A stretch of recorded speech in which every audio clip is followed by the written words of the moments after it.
Hey everyone, वास्तव education पे आपका स्वागत है। यहाँ आपको इंग्लिश ग्रामर और रीजनिंग के वीडियोस देखने को मिलेंगे। अगर आप इंटरेस्टेड हैं तो इस चैनल को ज़रूर सब्सक्राइब करें, साथ ही बेल आइकन को ऑल पे सेट कर दें। तो आज हम अल्फ़ाबेट और उससे जुड़े कुछ टर्म्स के बारे में जानेंगे, लेकिन उससे पहले हम जानेंगे कि ये ग्रामर क्या है। इससे जानना हम सभी के लिए इतना क्यों ज़रूरी है? तो आइए जानते हैं। किसी भी भाषा में जिस सब्जेक्ट से सही तरीके से पढ़ना, लिखना और बोलना सीखा जाता है, यानी कि भाषा के नियमों और संरचना को सीखा जाता है, उस सब्जेक्ट को ही हम ग्रामर कहते हैं। ओके, अब अगर हमें ग्रामर की कम या गलत जानकारी होगी, तो हमें अपने जीवन में बहुत सारे मुश्किलों का सामना करना पड़ता है, जैसे कि गलत वोकैबुलरी का यूज करना, सेंटेंस का स्ट्रक्चर गलत करना, लिखने में गलतियां करना, बोलने में हिचकिचाहट, कॉन्फिडेंस की कमी होना और भी बहुत कुछ। इन सभी मुश्किलों से बचने के लिए हमें ग्रामर की सही जानकारी होना बहुत जरूरी है। तो शुरू करते हैं हमारा आज का क्लास। सबसे पहले हम लेटर्स के बारे में जानेंगे। तो ध्यान दीजिए, जब भी हम बोलते हैं तो हमारे मुंह से साउंड्स निकलते हैं। इन साउंड्स को अलग-अलग भाषाओं में अलग-अलग सिंबल से रिप्रेजेंट किया जाता है, जैसे ए, बी, सी, डी। ये सभी के सभी सिंबल्स हैं और इन सिंबल्स के पास अपना साउंड भी है, इसीलिए इन्हें लेटर्स कहा जाता है। अब कुछ सिंबल्स ऐसे भी होते हैं जिनका खुद का कोई भी साउंड नहीं होता, जैसे ये सारे सिंबल्स। इनका खुद का कोई साउंड ना होने की वजह से इन्हें हम लेटर्स नहीं कह सकते। ओके, ये लेटर्स कितने तरह के होते हैं? तो इंग्लिश लैंग्वेज में लेटर्स दो तरह के होते हैं। पहला कैपिटल लेटर्स और दूसरा स्मॉल लेटर्स। कैपिटल लेटर्स और स्मॉल लेटर्स के बारे में हमने बचपन में ही सीख लिया था। छोटे एबीसीडी, बड़े एबीसीडी, है ना?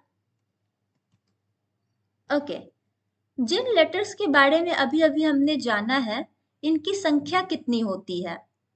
तो इंग्लिश में लेटर्स की संख्या 26 होती है। ठीक है, अब इन 26 लेटर्स के सेट को हम अल्फाबेट कहते हैं। जी हाँ, अल्फाबेट और कुछ नहीं, जिन लेटर्स को हमने बचपन में सीखा था, A B C D Z तक, इनके सेट को ही हम अल्फाबेट के नाम से जानते हैं। ओके, अब इन लेटर्स में से कुछ ऐसे लेटर्स हैं जिन्हें हम वॉवेल कहते हैं और कुछ ऐसे लेटर्स हैं जिन्हें हम कॉन्सोनेंट कहते हैं। तो आखिर इन दोनों में डिफरेंस क्या है और इनकी संख्या कितनी है? आइए जानते हैं। पहले हम वॉवेल्स के बारे में जानेंगे। तो देखिए, कुछ ऐसे लेटर्स होते हैं जिनके प्रोनाउंसिएशन के लिए हमें किसी दूसरे लेटर के हेल्प की जरूरत ही नहीं पड़ती। ओके, तो ऐसे लेटर्स को ही हम वॉवेल्स कहते हैं। इनकी संख्या 5 होती है। कौन कौन से लेटर्स हैं? ए, ई, आई, ओ, यू। यही वे 5 लेटर्स हैं जिन्हें हम वॉवेल्स कहते हैं। कुछ एग्जाम्पल्स देखिए, एंट, एग, एरोप्लेन। ये तीनों ही वर्ड्स ए और ई से शुरू हो रहे हैं, है ना? और ए और ई वॉवेल्स कहलाते हैं, यानी कि ये वर्ड्स वॉवेल लेटर से शुरू होने वाले वर्ड्स हैं। ओके, अब आगे हम जानेंगे कॉन्सोनेंट्स के बारे में। क्योंकि हमारे पास टोटल 26 लेटर्स थे, उनमें से 5 तो हमारे वॉवेल्स हो गए, बचे 21। तो इन बचे हुए 21 लेटर्स को ही हम कॉन्सोनेंट्स कहते हैं। ठीक है, कॉन्सोनेंट होते क्या हैं? तो देखिए, कुछ ऐसे भी लेटर्स होते हैं जिनके प्रोनाउंसिएशन के लिए हमें किसी दूसरे लेटर के हेल्प की जरूरत पड़ती है। वे दूसरे लेटर्स कौन से होते हैं? वे होते हैं वॉवेल्स, यानी कि कॉन्सोनेंट लेटर्स के प्रोनाउंसिएशन के लिए हमें वॉवेल्स की जरूरत पड़ती है। ठीक है, अब ये कौन कौन से लेटर्स हैं जिन्हें हम कॉन्सोनेंट कहते हैं? तो देखिए, B, C, D, F, G, H, J, K, L, M, N, P, Q, R, S, T, V, W, X, Y, Z. यही वे 21 लेटर्स हैं जिन्हें हम कॉन्सोनेंट्स कहते हैं। ओके, अब इन 3 वर्ड्स को देखिए, बॉय, कैट, रैट। ये तीनों ही वर्ड्स बी, सी और आर से शुरू होते हैं और ये तीनों वर्ड्स कॉन्सोनेंट लेटर्स से शुरू हो रहे हैं। बी, सी, आर, ये तीनों ही कॉन्सोनेंट्स हैं। ओके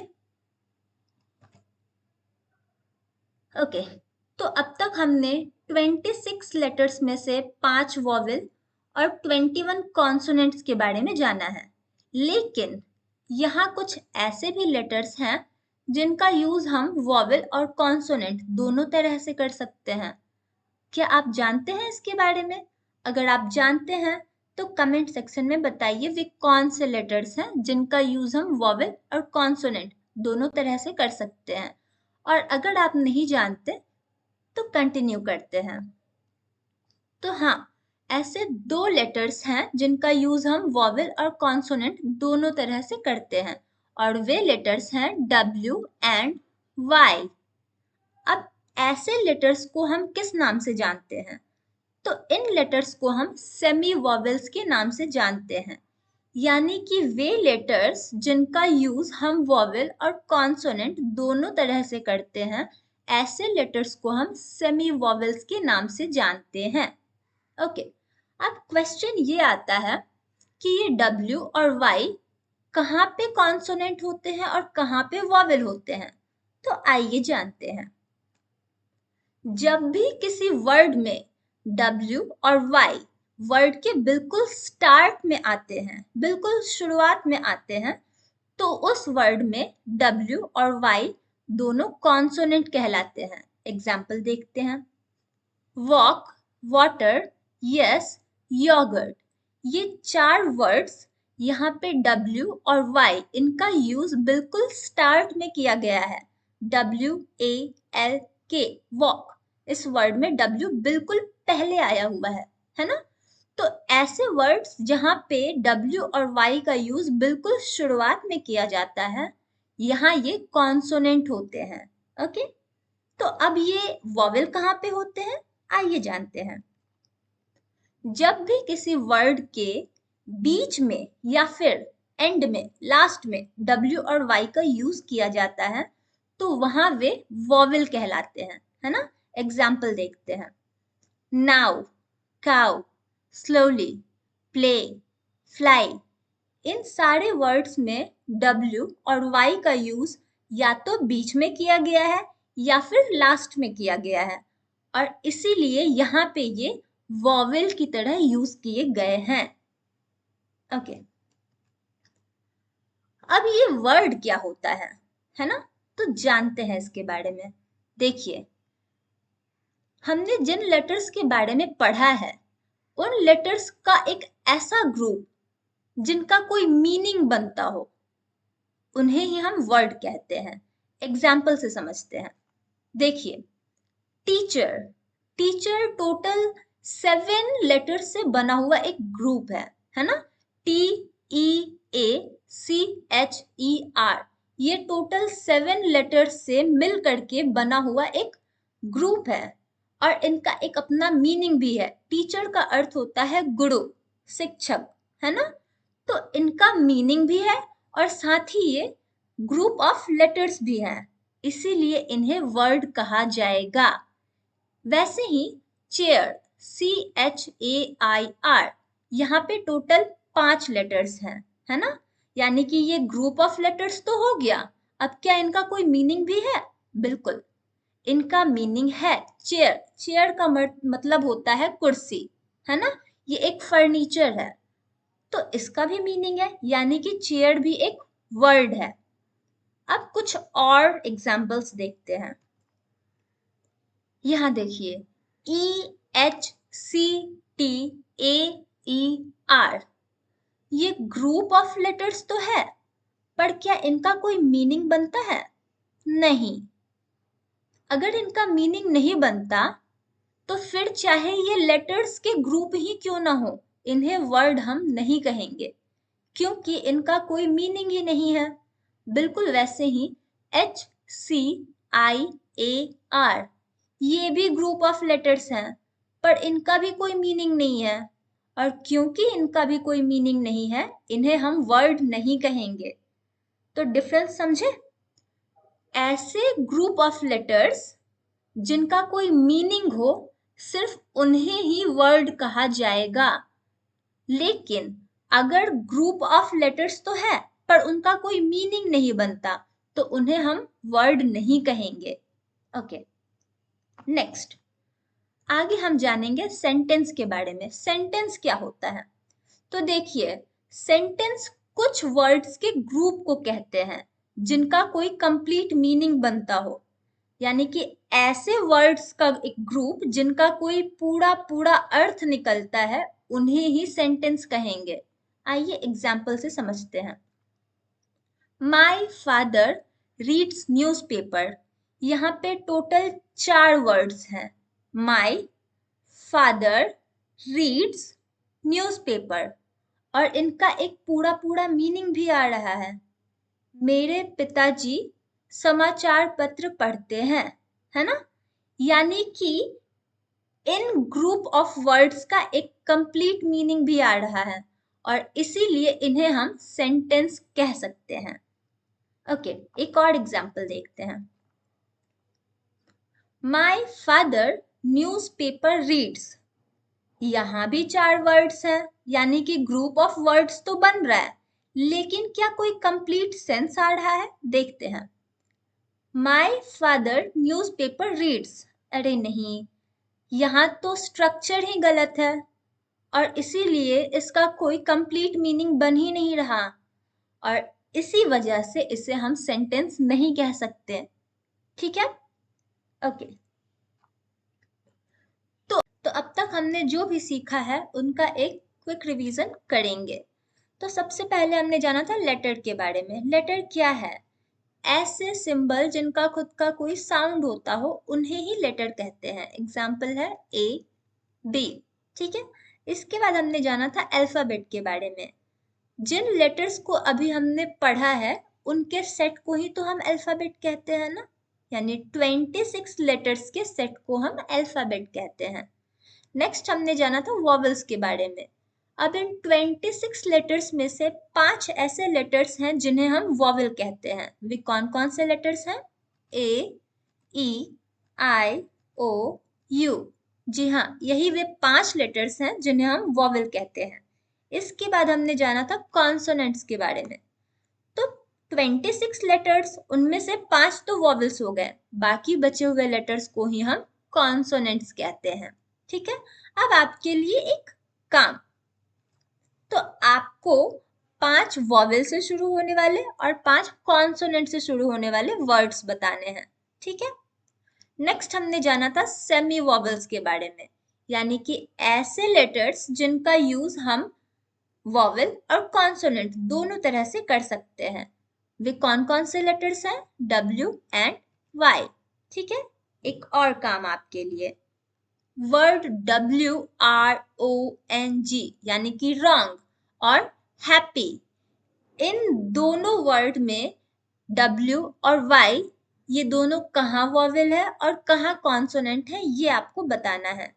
नेक्स्ट हमने जाना था वर्ड के बारे में, यानी कि ग्रुप ऑफ लेटर्स जिनका खुद का कोई मीनिंग भी होता हो, ऐसे ही ग्रुप ऑफ लेटर्स को हम वर्ड कहते हैं। एग्जाम्पल है एप्पल। ठीक है? नेक्स्ट हमने जाना था सेंटेंस के बारे में, यानी कि ग्रुप ऑफ वर्ड्स जिनका खुद का कोई मीनिंग होता हो, कंप्लीट मीनिंग। ठीक है? ऐसे ही ग्रुप ऑफ वर्ड्स को सेंटेंस कहते हैं। Example, we are learning grammar.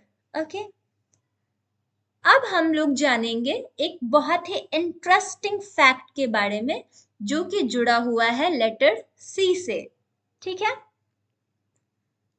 देखिए जब भी किसी वर्ड में सी के बाद A, L, N, O, U, R, T इनमें से किसी एक लेटर का यूज होता है तो उस वर्ड में सी का प्रोनाउंसिएशन क होता है। एग्जाम्पल के साथ समझते हैं।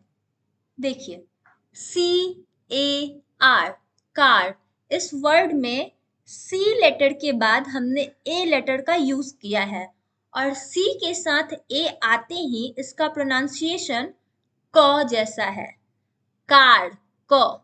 ओके, बिल्कुल वैसे ही क्लास, CLASS, सी के बाद एल लेटर का यूज किया गया है और इसीलिए इसका प्रोनाउंसिएशन क्लास, क से शुरू होता है। बिल्कुल वैसे ही कैन। ओके, अब देखिए जब भी किसी वर्ड में सी लेटर के बाद ई, आई, वाई इन तीनों में से किसी एक लेटर का यूज किया जाता है तो उस वर्ड में सी का प्रोनाउंसिएशन क नहीं होता, स होता है। एग्जाम्पल के साथ समझिए, CYCLE साइकिल, यहाँ पे सी लेटर के बाद वाई लेटर का यूज किया गया है और सी के साथ वाई आते ही कायकल नहीं साइकिल, यानी कि सी का प्रोनाउंसिएशन क से चेंज होकर स हो चुका है। ठीक है, बट इसी वर्ड में सी लेटर का एक और बार यूज किया गया है और सी के बाद एल लेटर यूज किया गया है तो यहाँ पे सी का प्रोनाउंसिएशन क है, साइकिल, कल। ठीक है, बिल्कुल वैसे ही सेंटर, सी के बाद ई लेटर का यूज करते ही इसका प्रोनाउंसिएशन स है, बिल्कुल वैसे ही सर्कल। ओके, तो अब लास्ट क्वेश्चन आपके लिए, फैक्ट वर्ड में सी का प्रोनाउंसिएशन क है या स है, ये आप हमें कमेंट सेक्शन में बताइए। Okay, thanks for watching.